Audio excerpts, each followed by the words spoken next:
cuacanya panas. Oke, jadi tadi saya cuci muka. Oke, pada hari ini saya berterima kasih kepada seluruh penggemar bonsai yang ada di Indonesia dan seluruh fans saya yang telah mensubscribe hingga sampai 1.000 lebih. Ya, semoga kedepannya akan jauh lebih bagus. Nah, teman-teman, saya akan menjawab satu pertanyaan dari salah satu penggemar bonsai di Indonesia. Dia bertanya ke saya, "Mas, kenapa kok bonsai saya itu saja? Enggak ada model-model baru gitu kan?" Kelihatannya mungkin ya, saya simpulkan mungkin agak sedikit kaku dan tidak ada suatu nuansa-nuansa baru, kemudian model-model baru gitu kan. Nah, saya ingin sampaikan bahwa di dalam dunia seni bonsai itu tidak ada yang namanya aturan begini, aturan begitu, tidak ada. Yang ada itu hukum alam, hortikultura.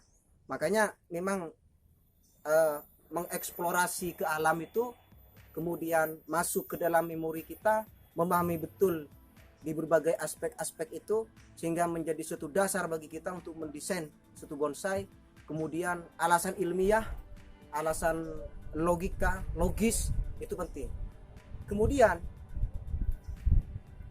kalau mendesain suatu bonsai, jangan mencari depan gitu, jangan mencari muka. Ini mindset sebetulnya.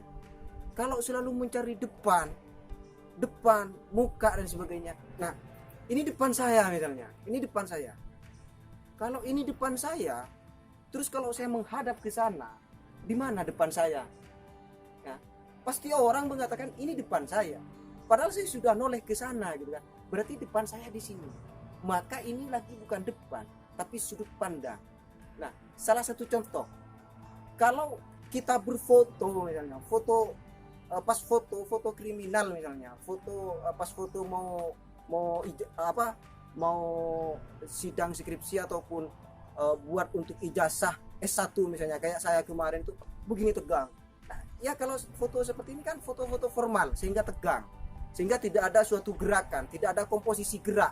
Mengapa kemudian orang-orang itu kalau biasanya anak-anak muda ataupun artis-artis yang cantik-cantik ataupun yang cowok-cowok yang ingin bermodel gitu kan, kenapa dia berfoto sendiri pakai tongsis gitu kan, ini begini kan, begini dan sebagainya. Itu mencari apa itu mencari gerakan komposisi, mencari sudut pandang di mana orang lain itu akan melihatnya enak gitu kan.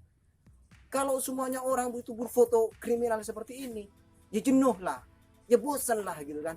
Coba cari gerakan komposisi yang enak gitu kan. Bagaimana kita men-setting bonsai itu, ya kalau mau mendesain bonsai, ya settingannya itu seperti tarian jaipong gitu kan. Nah, kalau tarian jaipong itu siapa yang nggak suka? Semua orang tuh suka. Kenapa? Karena di situ ada gerakan komposisi. Gerakan komposisinya jelas, mempercantik, memperindah. Kalau cowok ya memperganteng lah, setidak-tidaknya begitu. Oke, kayak gitu. Jadi kalau bonsai kalian di halaman rumahnya itu banyak yang kaku, banyak yang seragam gitu kan.